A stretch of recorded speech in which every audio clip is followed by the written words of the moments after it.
back to headlines now. A cold-blooded murder of a man by his own son has created shockwaves in Pudukkottai. Chelladurai, residing in Pudukkottai, was found dead with bruises all over. The police intervened to carry out investigations, and it was found that Chelladurai was killed by his own son Velai Swami over a property dispute. Further investigations in the case are on. Over for a stethoscopic view of the city, quite literally here a fire broke out at the Abhirami Mall in Parshuvakam in the wee hours of morning. Short circuit is suspected to be the cause of fire, which also spread to the Bala Abhirami Theatre. However, no casualties or injuries have been reported. The situation was brought under control after firefighters were pressed into action. Sources say that there is not much damage caused and that the shows will go on as per schedules. International news. Days after terror suspect Zabiuddin Ansari's revelations about the Mumbai attacks being controlled and facilitated from Karachi, Pakistani authorities have claimed that 40 Indian nationals were involved in the terrorist incident. Pakistan will push India to share details of the recent arrest of Ansari alias Abu Jindal when the foreign secretaries of the two countries meet in Delhi this week. The two-day talks between the foreign secretaries beginning on the 4th of July are expected to be dominated by Ansari's arrest and subsequent claims by Indian authorities. Pakistan Interior Minister Rahman Malik demanded that India apologize for sending Surjit Singh to spy in Pakistan. Malik made the demand while addressing a news conference in London, Pakistani media reported. Fasi Mohammed has been on Indian security agencies' radar for months now, and finally 2 weeks after the high-profile arrest of the 2611's key conspirator Abu Jindal, the Indian investigative agencies are on the verge of another breakthrough. Almost a month after he was detained in Saudi Arabia, Riyadh has promised to hand over the custody of Fasi Mohammed to New Delhi. While the Indian investigative agencies are preparing to bring back Fasi to India, his wife Nikhat Parveen alleges that the case against her husband is fabricated. Chief Minister of Chhattisgarh Raman Singh has said that the Maoists use villagers as shields when confronted by forces. A strong statement indeed after a controversy over an encounter a few days ago when 19 Maoists were killed. Reports suggest that even innocent villagers were killed in the encounter. The operation was carried out jointly by the CRPF and the police in Bastar district. Chhattisgarh के बीजापुर जिले में अभी जो आदिवासी बच्चों का, औरतों का, निर्दोष लोगों का नरसंहार हुआ है, वो हमारे देश की आज़ादी के बाद की सबसे बड़ी नृशंस घटना है, सबसे अधिक निंदनीय घटना है. In a bid to resolve the ongoing Air India pilot strike, the Delhi High Court observed that the case should be reconsidered and that the two parties involved, the management and the pilots, should reconcile. The Air India management lawyers asked for a date to get back on reconciliation. The case will come up for hearing tomorrow.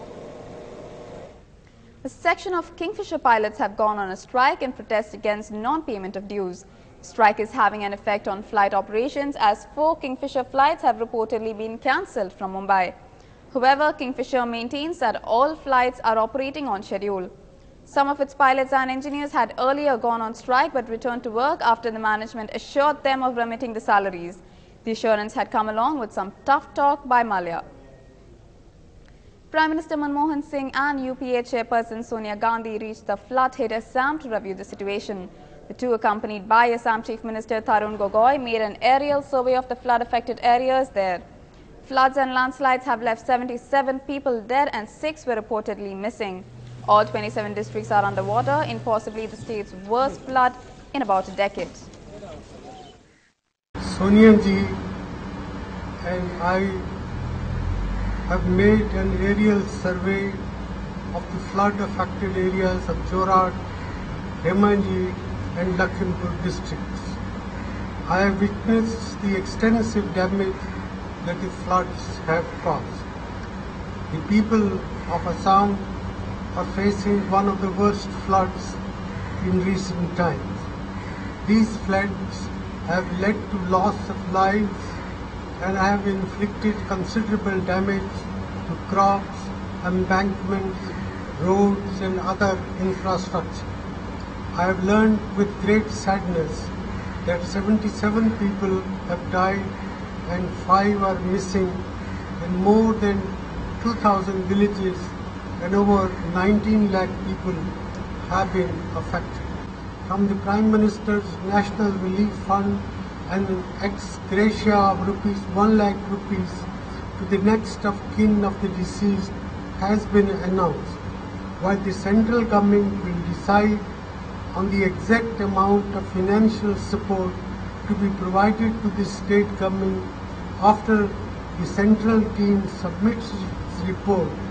I am making a commitment to provide an ad hoc central support of rupees 500 crores to the state government. The Government of India will also extend assistance for reconstruction of damaged assets and flood control work through planned scheme.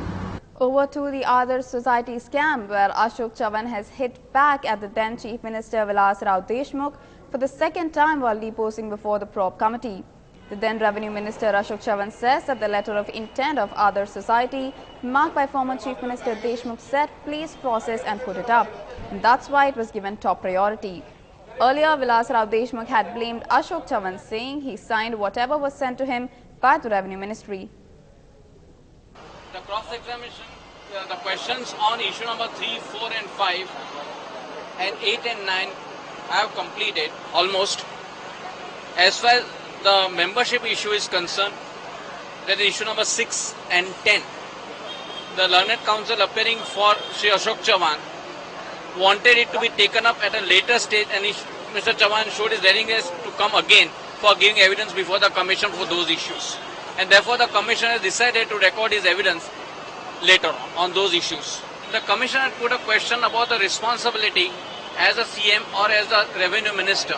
Shri Chavan stated that he as a revenue minister or as a CM fully depended upon the notes put up by his department, the principal secretary or the deputy secretary. And on that basis, he has approved various things. Terrifying news from Mumbai. A 70-year-old pavement dweller was crushed to death under actor and producer Arbaz Khan's Land Cruiser car last night. The car was being driven by his brother and actor Sohail Khan's driver Dhananjaya Pimpale. Neither of the actors' brothers were in the car. The driver had been arrested but was later released on a bail for a surety of 10,000 rupees. The police said he had confessed that he lost control of the vehicle while negotiating a turn and hit the elderly woman, Chandra Bala, who suddenly appeared in front of the car. There was one accident case in Bandra police station. One driver, Dhananjay Pimpale, was driving the vehicle. At about 20 to 45 hours, the accident took place. One old lady was injured. She was shifted to the hospital by the police constables, but subsequently she succumbed to death due to injuries and all. Police has registered a case under section 304A 279 IPC against the driver Dhananjay Pimpale. We are also going to record the statement of the owner of that vehicle. It is a Lexus vehicle, and again we are also going to conduct the inquiry with the eyewitnesses. Driver Dharawat, he says that it was a blind turn and बारिश की वजह से that old lady had moved something which was possibly on the footpath, actually away from the footpath, and बारिश की वजह से when he took that turn, I think not a fight, she got up. It's another short break for now, but we'll be right back.